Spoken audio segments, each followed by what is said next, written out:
আসসালামু আলাইকুম, স্বাগত জানাচ্ছি আরটিভি সন্ধ্যা সংবাদে। আপনাদের সাথে আছি আমরা দুজন, আমি পারভিন মিতু এবং একই সাথে রয়েছি আমি আফসানা সুরাইয়া। টানা ২৬ দিন ধরে তাপপ্রবাহ চলছে দেশে। শুরু হয়েছে ১ এপ্রিল থেকে। আজও টানা বইছে দেশের বিভিন্ন প্রান্তে। গত ৭৬ বছরে এমনটা দেখা যায়নি। গত বছর একটানা ১৬ দিন তাপপ্রবাহ ছিল। আবহাওয়া অফিসের তথ্য মতে ২০১০ সালে রাজশাহীতে সর্বোচ্চ ২০ দিন তাপপ্রবাহ ছিল, তবে তার টানা ছিল না। কিন্তু এবার টানা ২৬ দিন তাপপ্রবাহ চলছে। আবহাওয়া অফিস জানিয়েছে ১৯৪৮ থেকে চলতি বছর পর্যন্ত সবচেয়ে বেশি তাপপ্রবাহ হয়েছে চলতি এপ্রিল মাসে। এবার টানা তাপপ্রবাহ যেমন হয়েছে, আবার এর বিস্তৃতিও ছিল বেশি। দেশের ৭৫ এলাকা দিয়ে টানা তাপপ্রবাহ বয়ে গেছে, যা আগে কখনোই হয়নি। গত ৪৩ বছরের তথ্য বিশ্লেষণ করে দেখা গেছে যশোরে তাপপ্রবাহের দিন সবচেয়ে বেশি। এরপরই আছে ঢাকা ও চুয়াডাঙ্গা। এদিকে আজ বিকেল ৩টায় চুয়াডাঙ্গা দেশের সর্বোচ্চ তাপমাত্রা রেকর্ড করা হয়েছে ৪২.৭ ডিগ্রি সেলসিয়াস। এটি মৌসুমের সর্বোচ্চ বলে জানিয়েছে স্থানীয় আবহাওয়া অফিস। এর মধ্যে হিট স্ট্রোকে লালমনিরহাটে কালীগঞ্জে পেপার বিক্রেতা রাশিদুল ইসলাম ও কুমিল্লার দেবিদ্বারে জামাল উদ্দিন নামের এক বৃদ্ধের মৃত্যু হয়েছে। এছাড়া হাসপাতালে বাড়ছে গরমজনিত নানা রোগে আক্রান্তের সংখ্যা। ব্যাহত হচ্ছে কৃষিকাজ। পানির স্তর নিচে নেমে যাওয়ায় ব্যাহত হচ্ছে সেচ কার্যক্রম। নষ্ট হচ্ছে ধান, আম, লিচু ও কলা সহ মাঠের অন্যান্য ফসল। মেহেরপুরে তীব্র রোদে শুকিয়ে যাচ্ছে ধান ক্ষেত। যশোরে পানির স্তর নিচে নেমে যাওয়ায় অধিকাংশ স্থানে নলকূপ থেকে পানি উঠছে না। ঢাকার কেরানীগঞ্জে প্রয়োজন ছাড়া ঘর থেকে বের হচ্ছেন না কেউ। রংপুর বিভাগের ৮ জেলার ফসলি জমি, মৌসুমি ফল, এমনকি গবাদি পশু নিয়ে বিপাকে পড়েছেন মানুষ।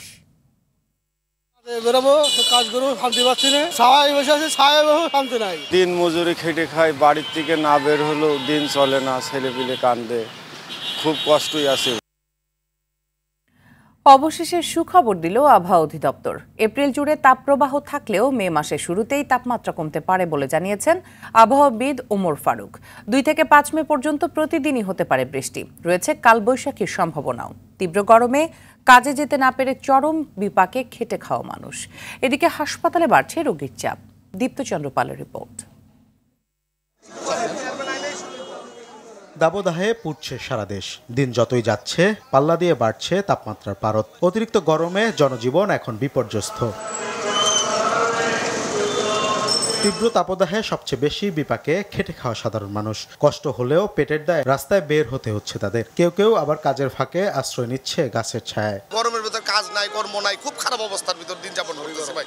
প্রচন্ড গরম। বর্ষা না জানা, শোয়া জানা, বর্ষা হতাম জানালে হাতে জেলায় আমরা সকল বয়াতাই, কাম কর্ম নাই, কিচ্ছু নাই। অনেক গাড়ি চালাই দেয় না গরমের লাগি।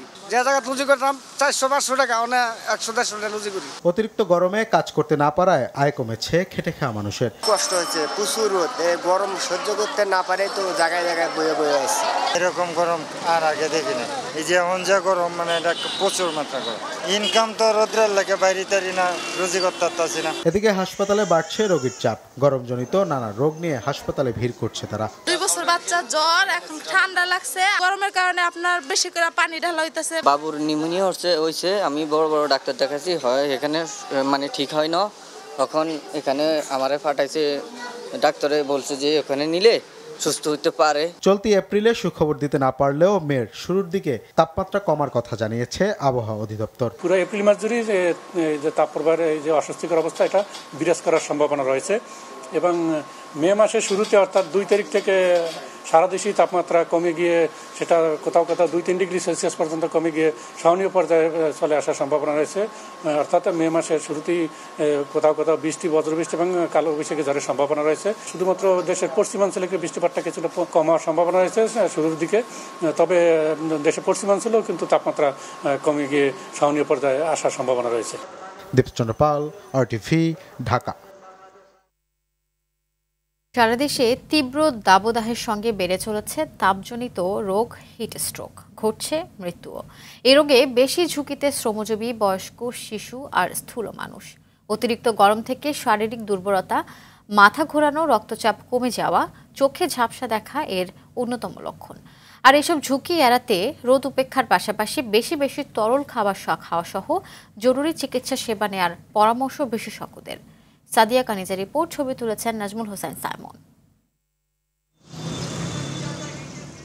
সূর্যের তীব্র তাপের বিরুদ্ধে লড়াই করে চলা দুষ্কর, তবুও বেঁচে থাকার বাস্তবতায় থেমে নেই শ্রমজীবী মানুষের জীবন সংগ্রাম।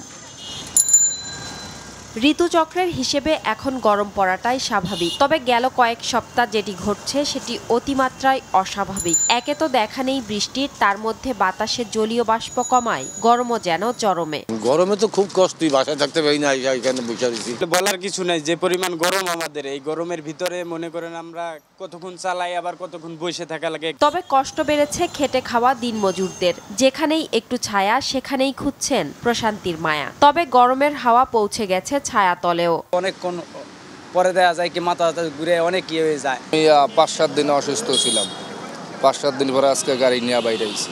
দেখা গেছে 3 দিন গাড়ি চালাইছি, 2 দিন বসে আছি, এই 3 দিনের টাকা দিয়ে 2 দিনের কি খাইছি। এই তীব্র মাত্রার গরমে নতুন করে ভাবাচ্ছে হিট স্ট্রোক।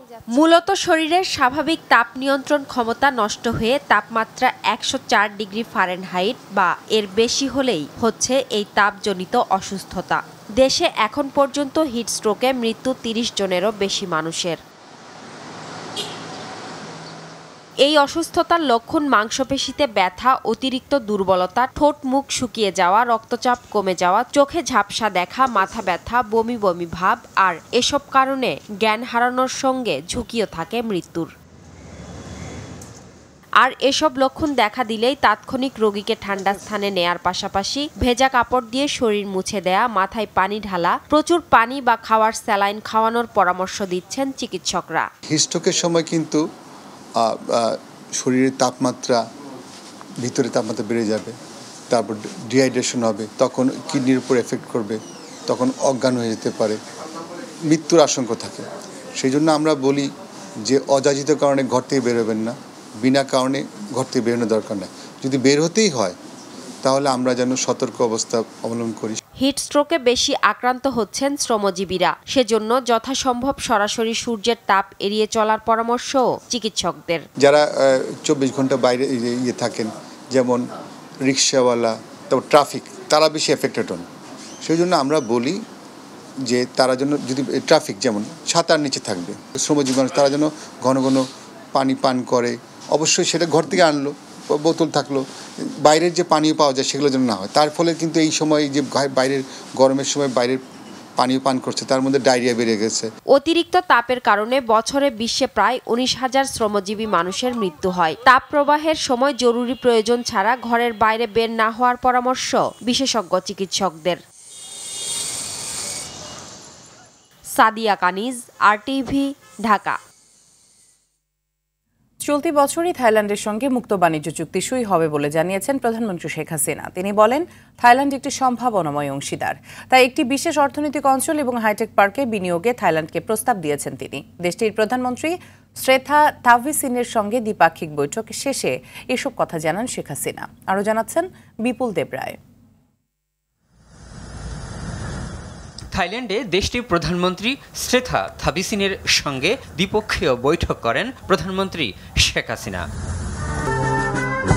বৈঠকের আগে প্রধানমন্ত্রী শেখ হাসিনাকে থাই প্রধানমন্ত্রী অভ্যর্থনা জানান এবং থাইকু ফা ভবনের সামনে উষ্ণ অভ্যর্থনা জানানো হয়। এরপর থাই সশস্ত্র বাহিনীর একটি চৌকস দল প্রধানমন্ত্রী শেখ হাসিনাকে গার্ড অব অনার দেয়। পরে বৈঠকে দুই নেতার মধ্যে পারস্পরিক স্বার্থ সংশ্লিষ্ট ও আঞ্চলিক বিষয় নিয়ে আলোচনা ও সমঝোতা স্বাক্ষর সই হয়। এই সময় প্রধানমন্ত্রী বলেন, থাইল্যান্ড একটি সম্ভাবনাময় অংশীদার, তাদের সঙ্গে সরাসরি সমুদ্র বন্দর কেন্দ্রিক যোগাযোগের চেষ্টা করা হচ্ছে। Regarding maritime connectivity, we discussed the direct shipping line between Ranong Port and Chattogram Port. We are following with great interest Thailand's flagship land bridge project. বাংলাদেশে বিনিয়োগে থাইল্যান্ডকে আহ্বান জানান সরকার প্রধান। চলতি বছরই দেশটির সঙ্গে মুক্ত বাণিজ্য চুক্তি সই হওয়ার আশা জানান তিনি। Regional cooperation mechanism under the BIMSTEC framework. The BIMSTEC is a key driver of regional economic growth for total population of 1.8 billion. এদিকে রোহিঙ্গা প্রত্যাবাসনে থাইল্যান্ড সরকারের সহযোগিতাও চেয়েছেন প্রধানমন্ত্রী শেখ হাসিনা। বিপুল দেবরায়, RTV, ঢাকা। এবার উপজেলা নির্বাচনে প্রধান হয়ে উঠেছে স্থানীয় সমীকরণ। দলীয় সিদ্ধান্ত উপেক্ষা করে ভোটের মাঠে রয়েছে আওয়ামী লীগ ও বিএনপির শতাধিক নেতা। প্রায় অর্ধশত এমপির স্বজনরা প্রার্থীরা প্রত্যাহার করেননি, তারপরও কঠোর হতে পারছে না আওয়ামী লীগ। অপরদিকে নির্বাচন বর্জন করলেও এখনও ভোটের দৌড়ে অনেক বিএনপি নেতা। উপায় না দেখে ৬৪ জনকে শোকজ করেছে দলটি। বিপুল দেব রায়ের আরও একটি রিপোর্ট। প্রথম ধাপে ১৫২ উপজেলা পরিষদের নির্বাচন হবে আগামী ৮ই মে। চলছে প্রচার প্রচারণা। তবে জয় পরাজয় ছাপিয়ে বড় দুই দলের মাথা ব্যথার কারণ দলীয় সিদ্ধান্ত উপেক্ষা করা প্রার্থীরা। বিএনপি বরাবরের মতো ভোট বর্জন করছে, তারপরও চেয়ারম্যান ভাইস চেয়ারম্যান পদে লড়ছেন দলটির বেশ কয়েকজন প্রার্থী। সতর্কতায় কাজ না হওয়ায় ৬৪ প্রার্থীকে কারণ দর্শানোর নোটিশ দিয়েছে দলটি। এই নিয়ে দলে অস্বস্তি থাকলেও তা প্রকাশ্যে স্বীকার করতে চান না নেতারা। যারা অংশগ্রহণ করবে তার আজন্মের জন্যে তাদেরকে বিএনপি পরিত্যাগ করবে, বহিষ্কার করবে। বিএনপির সিদ্ধান্তকে আফল করতে হবে। তৃণমূলের ত্যাগী নেতাদের সুযোগ দিতে এবার প্রতীক ছাড়া লড়ছে আওয়ামী লীগ। পরিবারতন্ত্র আর বিরোধ রোধে সংসদ সদস্যদের স্বজনদের নির্বাচনে প্রার্থী না হওয়ার নির্দেশ ছিল, তারপরও অর্ধশতাধিক স্বজন প্রার্থিতা প্রত্যাহার করেননি। তাদের ব্যাপারে চূড়ান্ত সিদ্ধান্ত হবে ৩০ এপ্রিলের বিশেষ বর্ধিত সভায়। যারা দুঃসময়ে দলের জন্য কাজ করেছে তাদের রাজনৈতিক স্বীকৃতি, সাংগঠনিক স্বীকৃতি আমরা জনগণের নির্বাচিত ভোটের মধ্য দিয়ে তাদেরকে দিতে চাই। যারা না মানার প্রচেষ্টা চালাবে তারা নিশ্চয়ই জনগণের কাছে, আওয়ামী লীগের নেতাকর্মীদের কাছে তাদের মূল্যায়ন করার সুযোগ সৃষ্টি হবে। ৭ জানুয়ারি জাতীয় সংসদ নির্বাচন অনুষ্ঠিত হবার পর এবার ৮ই মে অনুষ্ঠিত হতে যাচ্ছে উপজেলা পরিষদ নির্বাচন। এবারের নির্বাচনেও বিএনপি অংশগ্রহণ করছে না। বিএনপি অংশগ্রহণ না করায় আওয়ামী লীগের পক্ষ থেকে বলা হচ্ছে এবারও নির্বাচন কৌশলগতভাবে সফল হবেন তারা। বর্জন করে বিএনপি চাচ্ছে নির্বাচনের দ্রষ্টুটি তুলে ধরতে, আর আওয়ামী লীগের চ্যালেঞ্জ ভোটারদের অংশগ্রহণ নিশ্চিত করা। তো আমাদের টার্গেট হচ্ছে আমরা অবাধ, নিরপেক্ষভাবে, শান্তিপূর্ণভাবে, কোনো ধরনের হতাহত হওয়া ছাড়া একটি অর্থবহ নির্বাচন করতে চাই। এই নির্বাচন বর্জনের বা সরে দাঁড়ানো মানুষের বিশ্বাস, আস্থা এবং ভালোবাসায় বিএনপি শিখতে হবে বলে আমাদের ধারণা এবং বিশ্বাস।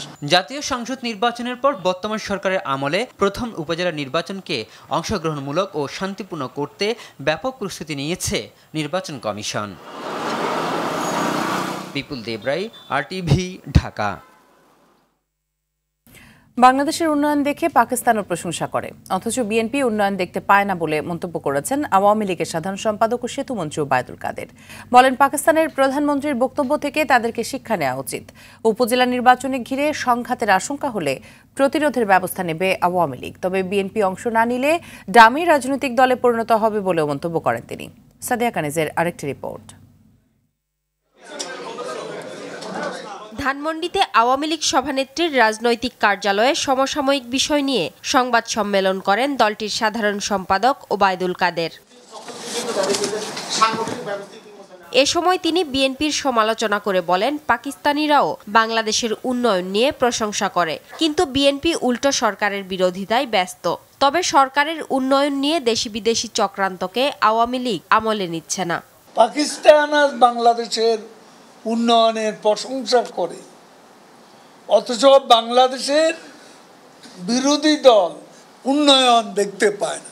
তারা দিনের আলোতে রাতের অন্ধকার।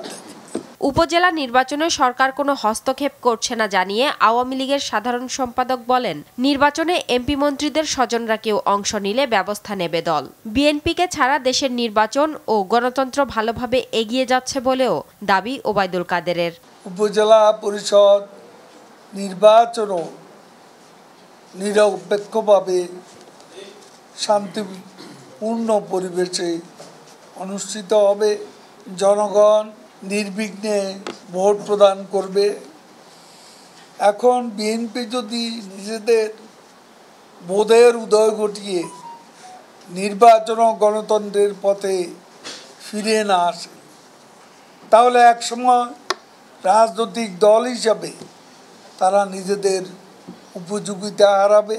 উপজেলা নির্বাচন ঘিরে সংঘাতের আশঙ্কা দেখা দিলে তা প্রতিরোধে আওয়ামী লীগ ব্যবস্থা নেবে বলে হুঁশিয়ারি করেন দলটির সাধারণ সম্পাদক। বিএনপিকে ছাড়াই দেশের গণতন্ত্র নির্বাচন ভালোভাবে এগিয়ে যাচ্ছে। সাদিয়া কানিজ, RTV, ঢাকা। দলীয় সিদ্ধান্ত অমান্য করে উপজেলা পরিষদ নির্বাচনে অংশ নেয় সারা দেশে ৭৫ জন নেতাকে বহিষ্কার করেছে বিএনপি। দলের সিনিয়র যুগ্ম মহাসচিব রুহুল কবির রিজভী স্বাক্ষরিত চিঠিতে বহিষ্কারের কথা জানানো হয়। এদিকে একাধিক অনুষ্ঠানে বিএনপি সিনিয়র নেতারা বলেছেন, ভারতীয়দের নিয়ে দেশ বিরোধী ষড়যন্ত্র করছে আওয়ামী লীগ। তাদের অপরিকল্পিত উন্নয়নই রেকর্ড তাপদাহের জন্য দায়ী। খান আলমিনের রিপোর্টে এর বিস্তারিত। উপজেলা পরিষদ নির্বাচনে অংশ নিলে কঠোর ব্যবস্থা গ্রহণের হুঁশিয়ারি আগেই দিয়ে রেখেছিল বিএনপি। এবার একসাথে ৭৫ জনকে প্রাথমিক পদসহ সব পর্যায়ের পদ থেকে বহিষ্কার করে তা বাস্তবায়ন শুরু করল দলটি। সিনিয়র যুগ্ম মহাসচিব রুহুল কবির রিজভী স্বাক্ষরিত চিঠিতে বলা হয়, দলীয় সিদ্ধান্ত অমান্য করে আসন্ন উপজেলা পরিষদ নির্বাচনে অংশগ্রহণের সুনির্দিষ্ট অভিযোগের প্রেক্ষিতে এই ব্যবস্থা গ্রহণ করা হয়েছে। এদের মধ্যে ২৮ জন চেয়ারম্যান প্রার্থী, ২৬ জন ভাইস চেয়ারম্যান ও ২১ জন মহিলা ভাইস চেয়ারম্যান প্রার্থী। গণতন্ত্র হত্যার জন্য এদিকে ভারতীয়দের নিয়ে দেশ বিরোধী ষড়যন্ত্র করছে আওয়ামী লীগ এমন মন্তব্য করে বিএনপি চেয়ারপারসনের উপদেষ্টা জয়নুল আবদিন ফারুক বলেন, ভারত কখনো বাংলাদেশের বন্ধু হতে পারে না। দেশে ভারতীয় আগ্রাসন ও সীমান্তে হত্যা বন্ধ করতে ভারতীয় পণ্য বয়কট করার আহ্বান জানান তিনি। জাতীয় প্রেস ক্লাবের সামনে গণতান্ত্রিক ফোরামের মানববন্ধনে এই আহ্বান জানান জয়নুল আবদিন ফারুক। যে বন্ধু আমাকে শোষণ করবে, যে বন্ধু আমাকে টিপার ন্যায্য হিসাবে দিবে না, যে বন্ধু আমাকে ন্যায্য পানির হিস্সা দিবে না, সে কি বন্ধু হতে পারে? কোনোদিনও বন্ধু হতে পারে না। তাই আমরা স্পষ্ট ভাষায় এই সামাজিক আন্দোলনের মাধ্যমে প্রমাণ করতে চাই, ভারতীয় পণ্য বর্জন করো, এই সীমান্ত হত্যা বন্ধ করো এবং আগ্রাসন নীতি পরিহার করো। বাংলাদেশের রাজনীতির হস্তক্ষেপ, নগ্ন হস্তক্ষেপ আপনাকে বন্ধ করতে হবে। সরকারের অপরিকল্পিত উন্নয়নী রেকর্ড তাপদাহের জন্য দায়ী এমন মন্তব্য করে বিএনপি সিনিয়র যুগ্ম মহাসচিব রুহুল কবির রিজভী বলেন, ক্ষমতায় আসার পর সারা দেশে নির্বিচারে বন দখল ও উজাড় করেছে আওয়ামী লীগ, যার ফলেই পরিবেশ ভয়ঙ্কর রূপ নিয়েছে। বিকেলে রাজধানীর ফকিরাপুলে পথচারীদের জন্য পানি ও স্যালাইন বিতরণকালে এ মন্তব্য করেন তিনি। ঢাকার ইতিহাসে, বাংলাদেশের ইতিহাসে এই সাহারা মরুভূমির মতো এই টেম্পারেচার, এত উষ্ণতা আর কখনো আসেনি। যে দেশে এত গাছপালা, এত বন জঙ্গল, এত নদী নালা, সেই দেশে এত গরম হওয়ার কথা না। শুধু সরকারের লুটেরা নীতি, সরকারের জমি দখলের নীতি, সরকারের নদী দখলের নীতির কারণেই আজকে এই অবস্থা। এদিকে রাজধানীর মালিবাগে আরেক অনুষ্ঠানে ঢাকা মহানগর দক্ষিণ বিএনপির আহ্বায়ক আব্দুস সালাম বলেন, সরকার সুন্দরবন শেষ করে ভারতের সহযোগিতায় সেখানে কয়লা বিদ্যুৎ কেন্দ্র স্থাপন করছে। এসব কারণেই তাপদাহ বছরান্তে তীব্র হচ্ছে। খান আলামিন, RTV, ঢাকা। অতি চড়া দামের কারণে নিম্ন ও মধ্যবিত্তের ব্রয়লার মুরগি কেনার আগ্রহ কমছে। এর প্রভাব পড়ছে বাজারে। কয়েকদিনের ব্যবধানে কেজিতে 50 টাকা কমে ব্রয়লার বিক্রি হচ্ছে 195 থেকে 210 টাকায়। এদিকে কোরবানির ঈদ সামনে রেখে উত্তাপ ছড়াচ্ছে মশলার বাজার। কেজিতে 1200 টাকা বেড়ে কেজি প্রতি এলাচ বিক্রি হচ্ছে 3000 টাকায়। ভরা মৌসুমেও চালের দাম কমার লক্ষণ নেই। কিছুটা স্বস্তি মিলেছে সবজিতে। সেলিম মালিকের রিপোর্ট।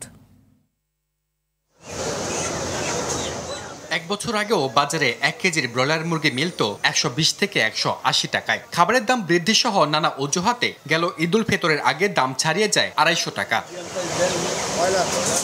এমন অস্বাভাবিক দামের কারণে ক্রেতাদের মধ্যে ব্রয়লার মুরগি কেনার আগ্রহ কমছে। এতে দাম কিছুটা কমেছে, তবে সোনালিকা মুরগির দাম এখনো চড়া। গত ঈদের আগে ছিল আপনার 240 টাকা কেজি, 250 টাকা কেজি ব্রয়লার, আজ বেচতেছে আপনার 200 টাকা কেজি, সোনালি 370 টাকা।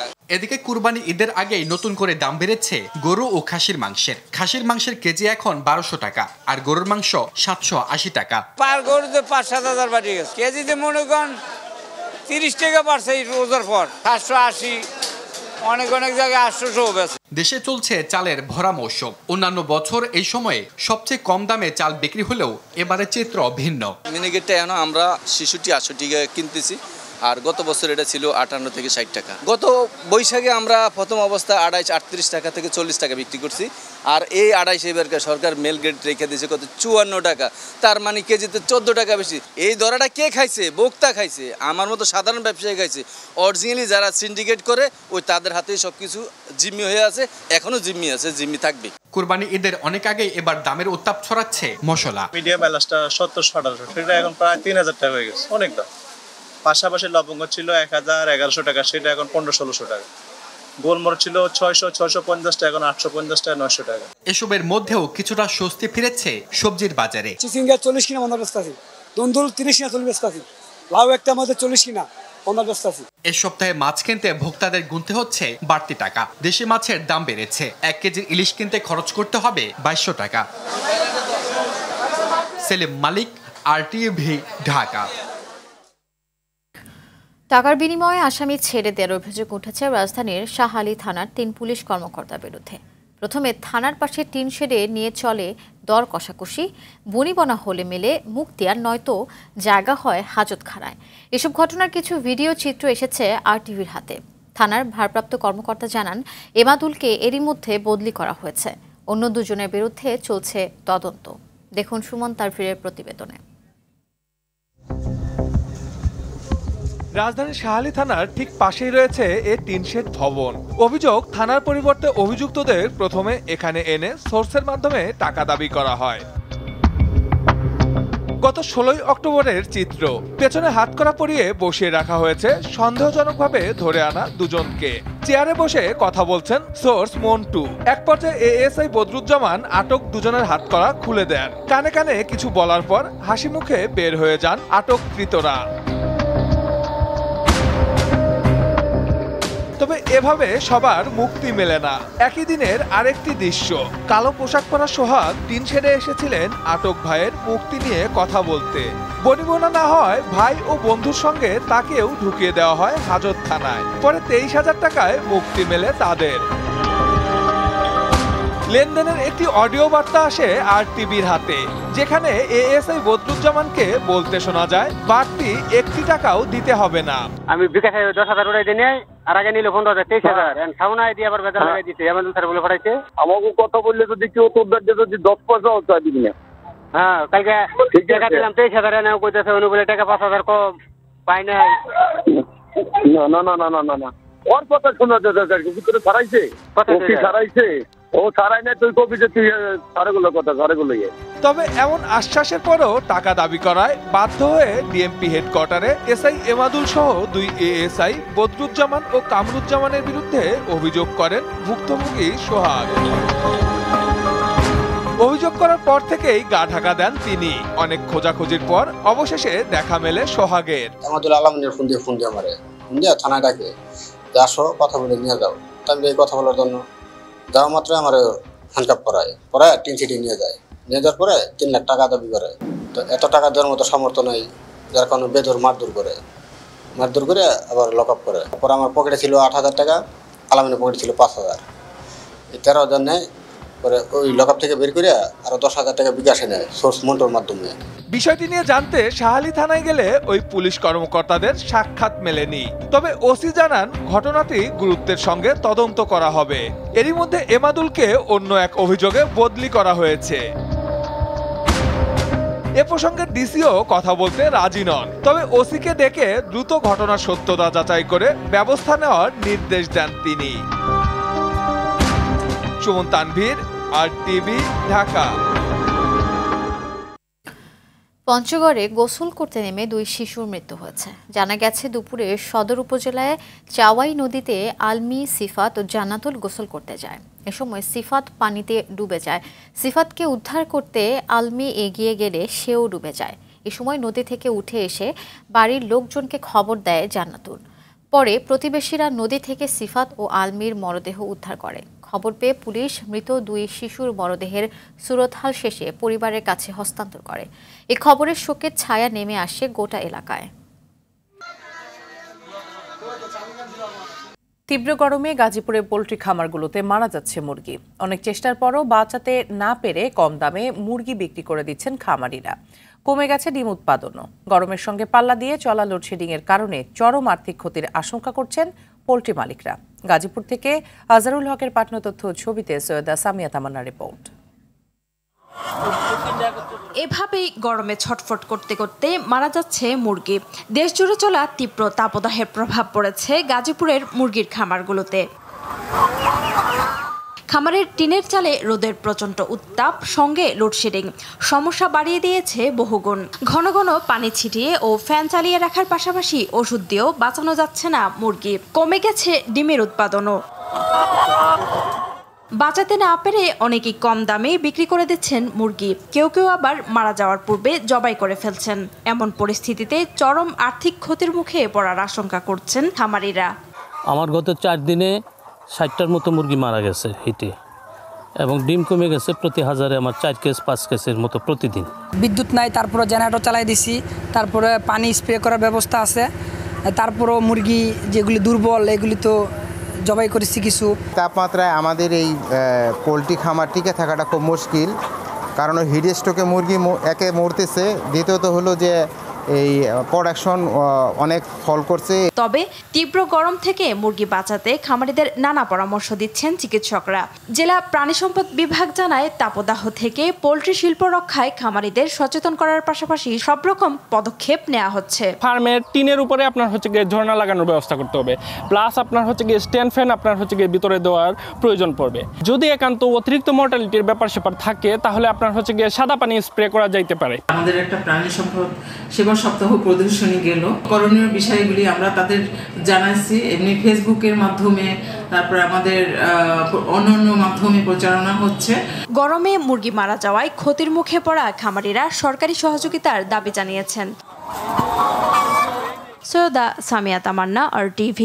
লালমনিরহাটের পাটগ্রাম সীমান্তে ভারতীয় সীমান্তরক্ষী বাহিনী বিএসএফ এর গুলিতে আবুল কালাম ডাকু নামে বাংলাদেশি এক রাখাল নিহত হয়েছে। ভোরে পাটগ্রাম উপজেলার ঝালাঙ্গি বিজিবি ক্যাম্পের সীমান্ত পিলারের 9 নম্বর সাব পিলারের ওপারে এই ঘটনা ঘটে। বিজিবি জানায়, রাতে ওই রাখাল সহ কয়েকজন গরু আনতে ভারতে যায়। এ সময় তাদের লক্ষ্য করে গুলি ছোড়ে বিএসএফ এর ডোরা ডাবডি ক্যাম্পের সদস্যরা। এতে গুলিবিদ্ধ হয়ে কালাম গুরুতর আহত হন। সঙ্গীরা তাকে উদ্ধার করে পাটগ্রাম উপজেলা স্বাস্থ্য কমপ্লেক্সে নিয়ে গেলে সেখানে তার মৃত্যু হয়।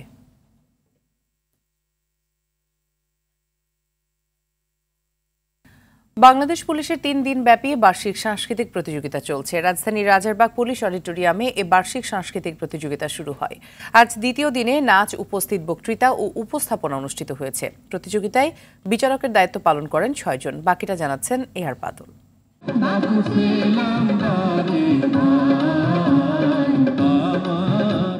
প্রতিযোগিতার দ্বিতীয় দিন শুরু হয় নাচ দিয়ে।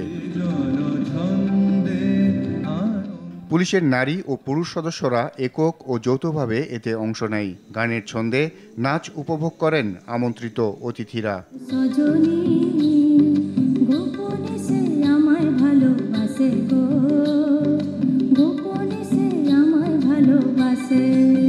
এতে বিচারকের দায়িত্ব পালন করেন নৃত্যশিল্পী দীপা খন্দকার, শিবলি মোহাম্মদ ও ফারহানা চৌধুরী বেবি। সাংস্কৃতিক কর্মকাণ্ড সাথে জড়িত থাকলে একটি মানুষ নিজে শুদ্ধ, সুস্থ এবং সুন্দরকে লালন করে। সেই সাথে সাথে আমাদের সমাজ, আমাদের দেশ কিন্তু মানে সচেতন হয়, সুন্দর হয়, একটি পরিবর্তন আসে, যেটি আমাদের জাতির জন্য ভালো। এবং আমি মনে করি যে আমরা দেখেছি বর্তমান ইয়াং জেনারেশন একটি অবক্ষয়ের দিকে চলে যাচ্ছে, কিন্তু সেটি যদি আমরা সাংস্কৃতিক কর্মকাণ্ডের মাধ্যমে যে কোনো সেক্টরেই হোক না কেন তাদেরকে মনোনিবেশ করাতে পারি, তো তাহলে কিন্তু এখান থেকে তারা সরে আসবে। তো আমি এটাকে খুব সাধুবাদ জানাই এবং আজকে প্রতিযোগীদের যারা প্রতিযোগিতায় অংশ নিয়েছে তাদের দেখে আমি ভীষণ মানে আপ্লুত, এই কারণে যে তারা যেই প্রফেশনে আছে তাতে করে তারা যেরকম ধরনের পারফরমেন্স করেছে আমি খুব আশাবাদী।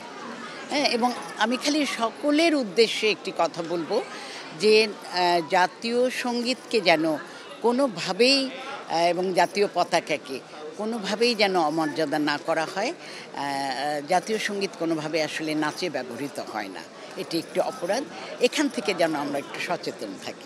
এই যে আজকে কম্পিটিশন দেখলাম, মানে অসাধারণ আমার কাছে মনে হয়েছে যে এই উদ্যোগটাই তো হলো, আমার কাছে মনে হচ্ছে যে একটা অসাধারণ উদ্যোগ।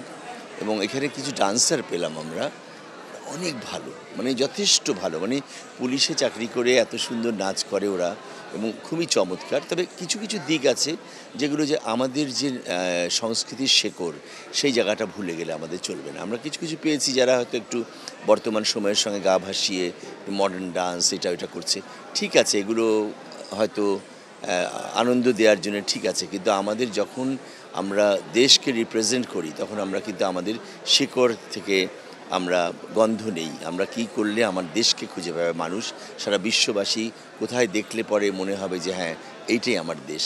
তো সেই জায়গা থেকে একটু গাইড করতে হবে, আদারওয়াইজ ওরা অসম্ভব ভালো। এই উদ্যোগটা আমার কাছে মনে হচ্ছে যে অসাধারণ, যে পুলিশ হোক, যে প্রফেশনারই হোক, মানুষ সেটা নয়, মানে এনারা তো দেশকে সার্ভ করে, পাশাপাশি এইটাও দেশকে সার্ভ করা, এই যে নিজের সংস্কৃতিকে তুলে ধরা, নিজের সংস্কৃতিকে লালন করা, এগুলো যেহেতু ব্রেইনের মধ্যে ঢুকাচ্ছে বা এই যে একটা চর্চা হচ্ছে, এরা সংস্কৃতিবান হচ্ছে, এটা আমি মনে করি অসাধারণ একটা উদ্যোগ।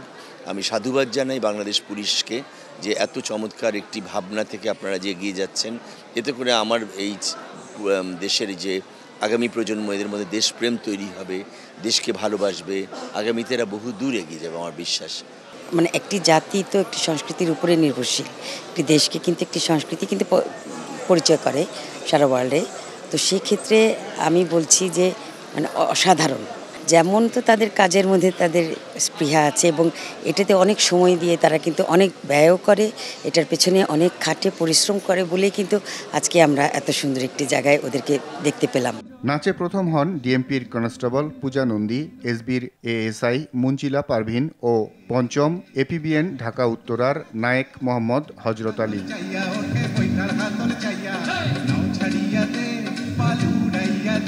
পরে শুরু হয় নির্দিষ্ট করে দেয়া বিষয়ের উপর উপস্থিত বক্তৃতা। আমার মনে পড়ে ছোটবেলায় যখন এরপর উপস্থাপনা প্রতিযোগিতায় অংশ নেন পুলিশ সদস্যরা। জনগণের সাথে পুলিশের একটি সুসম্পর্ক। এই দুটি ইভেন্টে বিচারক ছিলেন পুলিশ সুপার ইনামুল হক সাগর, অতিরিক্ত পুলিশ সুপার ইফতে খায়রুল ইসলাম ও আবির সিদ্দিকী শুভ্র। সাংস্কৃতিক প্রতিযোগিতা এরকম বড় পরিসরে এবারই প্রথম, তো তোমাদের কাছে আমাদের আহ্বান থাকবে, এটি আমরাও চেষ্টা করব আমাদের সিনিয়রদের নির্দেশনায় এটি কন্টিনিউ করতে।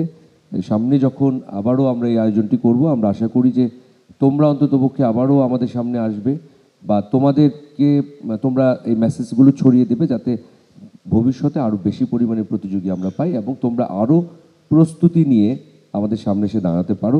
এই প্রস্তুতিটা শুধু প্রতিযোগিতা অংশগ্রহণের জন্য না, একজন বাঙালি হিসেবে, একজন যদি বলি যে একজন দেশপ্রেমিক পুলিশ সদস্য হিসেবে তোমার সংস্কৃতিকে জানা, তোমার ইতিহাসকে জানা, তোমার সার্ভিসকে জানা, এই জিনিসগুলোকে আসলে আমাদের এমনিতেই আমাদের বোধের জায়গা থেকে চর্চা করা উচিত। 3 দিনের এই অনুষ্ঠানের আয়োজন করেছে Bangladesh police theatre and cultural club আর এর মিডিয়া পার্টনার RTV।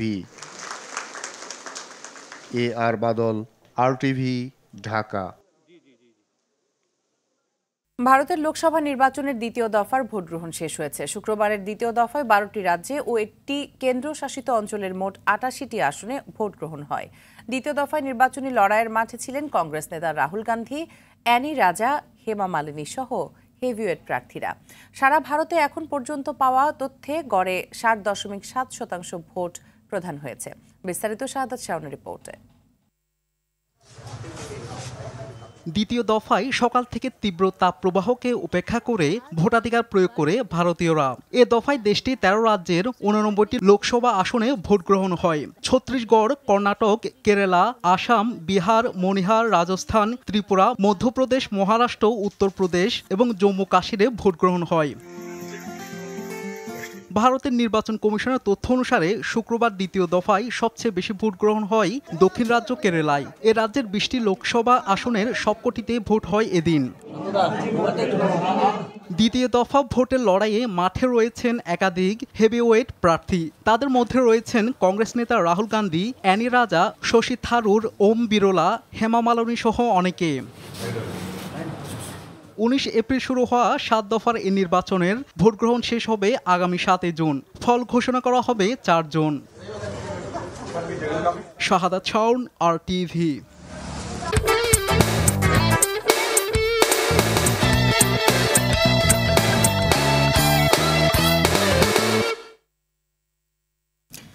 খেলার খবর। নানা সীমাবদ্ধতাকে সঙ্গী করে আগামীকাল শুরু হচ্ছে নারী ফুটবল লিগ 2023-24। 9টি দল নিয়ে এবারের আসরের সব খেলা হবে কমলাপুর বীরশ্রেষ্ঠ সিপাহী মোস্তফা কামাল স্টেডিয়ামে। আগের যে কোনো আসরের চেয়ে এবার লিগ বেশি প্রতিযোগিতামূলক হবে বলে আশা আয়োজকদের। তবে বড় ক্লাবগুলোর অভাব বোধ করছেন খেলোয়াড়রা। দেখুন অরণ্য গফুরের রিপোর্ট। নানা অনিশ্চয়তা কাটিয়ে 1 বছর বিরতির পর মাঠে গড়াচ্ছে নারী ফুটবল লিগ। তীব্র গরমের মধ্যে লিগ শুরুর নানা ব্যাখ্যা আছে বাফের কাছে, যদিও রাখা হয়েছে পর্যাপ্ত কুলিং ব্রেক। তবে দিনের বেলা 2টো করে ম্যাচ রাখার যে ব্যাখ্যা দিলেন বাফে নারী কমিটির চেয়ারপারসন, তা যেন লালফিতার দৌরাত্মের মতোই। আর কোনো মাঠ নেই, সেটা আপনারা জানেন। এই মাঠে আমাদের প্র্যাকটিস করতে হয়, এই মাঠে আমাদেরকে খেলতে হয়। যে কারণে আমাদের সকালের যে খেলাটা ছিল সেটা ছিল 10টায়। আমরা সেটা অনেকভাবে ম্যানেজ করে সেটাকে 9:30টায় নিয়েছি, কারণ ভোর 6টা থেকে আমাদের ন্যাশনাল টিম এবং এজ লেভেল টিমগুলোর প্র্যাকটিস করতে হয় ওই মাঠেই। তাদের জন্য আমাদেরকে সময় দিতে হয়। তারা প্র্যাকটিস করবে 8টা 8:30 পর্যন্ত, তারপরে তারা মাঠ ছেড়ে দিলে তখন আবার লিগের ম্যাচের জন্য প্রিপারেশন নেবে অন্যরা। তো এর বাইরে আমাদের আসলে সকালের ম্যাচ যেটা সেটা যাওয়ার সুযোগ ছিল না। একইভাবে আমরা বিকালের ম্যাচ যেটা সেটা আমরা করেছি 3:45-এ, বিকজ অফ ফ্ল্যাড লাইট আমরা ইউজ করতে পারবো না সেই জন্য। কারণ ফ্লাড লাইট ইউজ করতে গেলে আমাদেরকে প্রত্যেকটা ম্যাচে 13,500 করে NSCB কে টাকা দিতে হয়। এই টাকা তো আমাদের কাছে নেই। আপনারা দেখেন আমাদের কতগুলো ম্যাচ 13,500 করে যদি NSC কে টাকা দিতে হয়, সেই টাকাটা আমরা কোথায় পাবো? মাঠের বাইরের মতো ভেতরেও রয়েছে অস্বস্তি। আবাহনী মোহামেডানের মতো প্রতিষ্ঠিত ক্লাবগুলো এবারও আসেনি। গেল বছরের 12 দল থেকে এবার তা কমে দাঁড়িয়েছে 9টিতে। খেলছে না defending champion Bashundhara Kings. Every 20 minutes cooling break হবে। এরপরও যদি মনে করে যে প্লেয়াররা একটু বেশি থার্স্টি হয়ে গেছে, তখন আবার 1 মিনিটের জন্য আবার ওয়াটার ব্রেক থাকবে। সব টিমেই মানে ন্যাশনাল টিমের player, running player mix up করে তৈরি করা হয়েছে। সেক্ষেত্রে ম্যাচগুলো হবে কম্পিটিটিভ, একপেশি খেলা হবে না। আমি মনে করি লিগটা অনেক জমজমাট হবে এবং এখানে অনেক নতুন প্লেয়ারও আছে বিভিন্ন ক্লাবে। সেখান থেকে আমরা মনে করি যে অনেক ভালো প্লেয়ারও আমরা পাবো, যাদেরকে আমরা আমাদের পরবর্তী ট্যালেন্ট হান্টে নিয়ে এসে আমরা আমাদের ক্যাম্পে নিয়ে নিতে পারবো। বেশিরভাগ দল ঢাকার বাইরের হওয়ায় ফুটবলারদের জন্য প্রয়োজনীয় সুযোগ সুবিধা দেয়া নিয়েও রয়েছে সংশয়। এক্ষেত্রে ক্লাবের প্রতি আস্থাশীল হলেও পারিশ্রমিক নিয়ে অসন্তোষ রয়েছে খেলোয়াড়দের মাঝে। অনেক বড় ক্লাব যখন সরে যায় তখন তো একটা আসলে প্রবলেম হয়, এবং মেয়েরা সেটা ফেস যে করছে না তা না। তবে আমার মনে হয় যে এটা হতো না যদি আসলে বাংলাদেশের আরও যে সকল বড় বড় ক্লাবগুলো আছে তারা যদি আসতো। সো ওই ক্লাবগুলো আসলে উইমেন্স লিগে পার্টিসিপেট করাটা হচ্ছে অনেক দরকার। যেটা যদি আসে তাহলে আসলে এই যে জিনিসটা মেয়েদের পারিশ্রমিক নিয়ে যে কথাগুলো, এগুলো হয়তো কমে যাবে। প্র্যাকটিস নিয়মিত আমাদের হচ্ছে শব্দস্কুনে যুব স্পোর্টিং রংপুরে হচ্ছে প্রশিক্ষণ নেই। আমাদের কোচ মিলন মিয়া, উনি হচ্ছে ভালো প্রশিক্ষণ দেন। আর হচ্ছে এবারও হচ্ছে ভালো কিছু করার আশা নিয়ে হচ্ছে প্রশিক্ষণ চালাই যাচ্ছি আর পরিশ্রম করতেছি। ইনশাআল্লাহ ভালো পর্যায়ে যাইতে পারবো। এবার হচ্ছে আমরা পুলিশ প্রশাসনের হচ্ছে আওতায় হচ্ছে থাকবো। পেশাদারিত্ব প্রতিষ্ঠা না হলে যেন তেনভাবে নারী ফুটবল লিগ আয়োজন দীর্ঘমেয়াদে ফল দেবে না মনে করেন সংশ্লিষ্টরা। অরণ্য গফুর, RTV, ঢাকা। মেয়েদের আন্তর্জাতিক টি-20তে অবিশ্বাস্য বিশ্ব রেকর্ড করেছেন ইন্দোনেশিয়ার বোলার রোহম আলিয়া। বুধবার দেশটির রাজধানীতে মঙ্গোলিয়ার বিপক্ষে 7 রানে 0 উইকেট নিয়ে বিশ্ব রেকর্ড করেন 17 বছর বয়সী নারী ক্রিকেটার। আন্তর্জাতিক টি-20তে অভিষেকে 3.2 ওভার বল করে 7 উইকেট নিয়েছেন রোহম আলিয়া। এর আগে রেকর্ডটি ছিল নেদারল্যান্ডসের ফেডারিক ও আর্জেন্টিনার আলিসনের। 2021 সালে বিশ্বকাপের ইউরোপিয়ান বাছাই পর্বে 3 রানে 7 উইকেট নিয়েছিলেন ওভারডাইক। 2022 সালে অ্যালিসনও 3 রানে 7 উইকেট নেন পেরুর বিপক্ষে। এই ম্যাচে ইন্দোনেশিয়া প্রথমে ব্যাট করে 151 রান তোলে। জবাবে ব্যাট করতে নেমে মাত্র 24 রানে অল আউট হয়ে যায় মঙ্গোলিয়া। সন্ধ্যা সংবাদ এই পর্যন্ত। সর্বশেষ সংবাদ জানতে যে কোনো মোবাইল ফোন থেকে 24141 নম্বরে ডায়াল করুন। রাতের সংবাদ 11:15টায় দেখার আমন্ত্রণ রইল। এতক্ষণ সাথে থাকার জন্য অসংখ্য ধন্যবাদ।